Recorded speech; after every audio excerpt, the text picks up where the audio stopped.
घने जंगल के बीच एक खूबसूरत जगह थी जिसका नाम था हरियाली वन। वहाँ बड़े बड़े पेड़, चमकते झरने और रंग बिरंगे फूल थे। जंगल के राजा थे बुद्धिमान सिंह, राजा शेरू।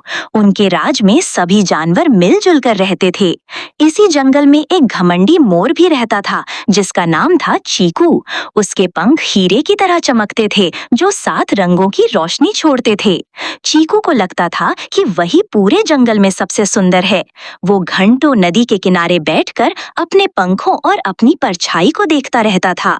वो किसी से ज्यादा बात नहीं करता क्योंकि उसे लगता था कि उसकी सुंदरता के सामने बाकी सब कुछ छोटा है। उसका दोस्त एक सीधा साधा हाथी था जिसका नाम था गेंदू। गेंदू बड़ा, मजबूत और बहुत दयालु था। उसे अपनी ताकत का जरा भी घमंड नहीं था। वो हमेशा दूसरों की मदद करता था।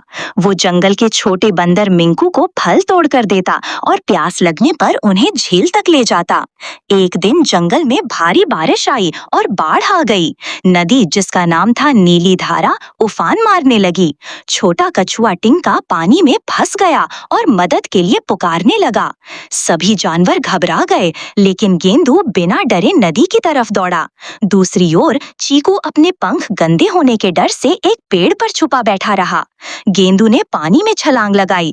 तेज बहाव उसे पीछे धकेलता, लेकिन उसने हार नहीं मानी। वो टिंका तक पहुंचा, उसे सूंड में उठाया और किनारे तक सुरक्षित ले आया।